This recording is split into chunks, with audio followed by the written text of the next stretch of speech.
All right, let's talk about something that's on a lot of people's minds: how to handle the side effects of those popular GLP-1 weight loss medications.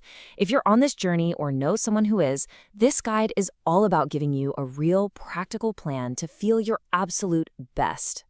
So here's our game plan. First, we'll get real about the catch that comes with these drugs. Then we'll walk through a whole person strategy, starting with a personal assessment, building up your lifestyle toolkit, and then adding in some targeted supplement support.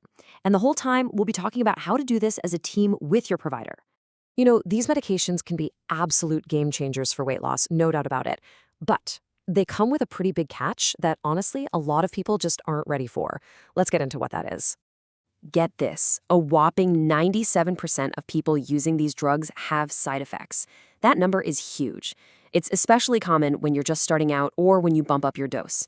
And the reason this is so important to know is simple. If you're dealing with issues, you are definitely, absolutely not alone. It's almost the standard experience.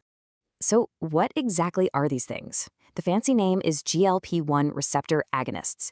Basically, they work by copying a hormone your body already makes. This hormone tells your stomach to slow down and take its time digesting food. The result? You feel fuller, faster, and for a lot longer. And that, of course, helps you eat less and lose weight. Now, that main feature, slowing everything down, is exactly what causes the most common problems. Nausea, constipation, diarrhea, those are the big ones. But we also have to think about some of the less obvious stuff, these kind of hidden concerns, like not getting enough nutrients because you're eating less, or even losing muscle mass along with fat. So how do we deal with all that? Well, the best strategy is what we call a whole person approach. It means we have to look way beyond just the medication itself and think about your entire well-being. And this whole strategy really stands on 3 pillars. It all kicks off with a personalized assessment, just to figure out what's going on with your body. Then we use that info to build a really solid lifestyle foundation. And finally, if needed, we can add in some targeted supplements to fill any gaps. Let's break down what each of these looks like. First things first, right? You can't fix what you don't measure. This step is so critical because working with your provider to get a really clear snapshot of what's happening on the inside is what makes the whole rest of the plan work. To get that clear picture, your provider might bring up a few specific lab tests.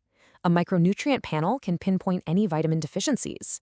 A stool test can give you a deep dive into your gut health. And an organic acid test can look at your metabolism. These tests give you the data you need to really personalize your plan. Okay, so you've got your data. Now it's time for the fun part, building your lifestyle toolkit. This is all about the day-to-day things you can do to manage side effects and just feel good. This is where you really take control. One of the most important things to remember is this.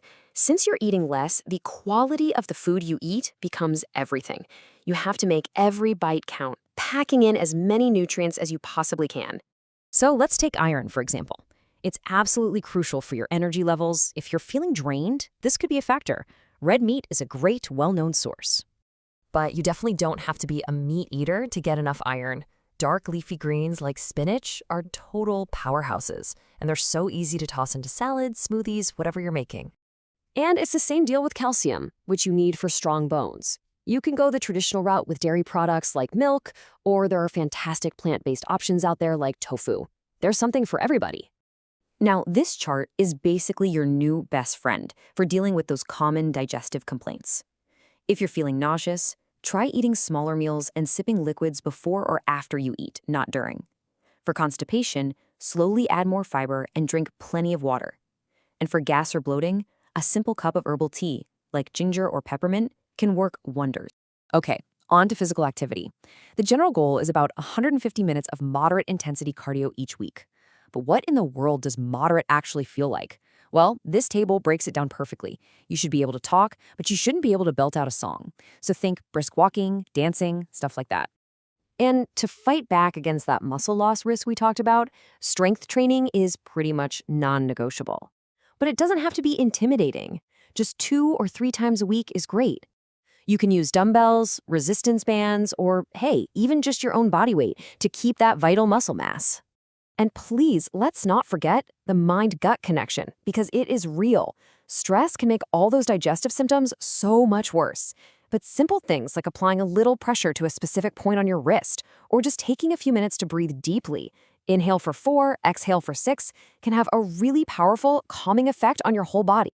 All right, let's talk about the last piece of this whole person plan, using supplements to fill in any of those nutritional gaps that might have shown up in your assessment. Now, this is so important, so listen up. Supplements are not a DIY project. You have to do this with your healthcare provider. Your plan needs to be tailored to you based on your lab work, and it needs to be monitored to make sure it's safe and actually working. So, depending on your specific needs, your provider might bring up a few different options. It could be something as simple as a good multivitamin or probiotics for your gut, maybe whey protein or creatine to help with muscle preservation, or a specific mineral like calcium if your levels are low. So, we've covered the assessment, the lifestyle tools, and the supplements. But the one thread that connects all of it, the most important piece, is your partnership with your provider. You are the MVP of your own health team. And that really brings us to the big takeaway here. Yes, side effects are common, remember that 97% number, but they do not have to be your reality. By being proactive and using this whole person approach, you can absolutely manage these challenges and feel great. So, I want to leave you with this question to chew on. After all this, what's the very first step you're going to take to start building your own plan? Is it scheduling that chat with your doctor? Trying a new nutrient-packed recipe? Maybe just adding a 10-minute walk to your day? The power to feel better really is in your hands.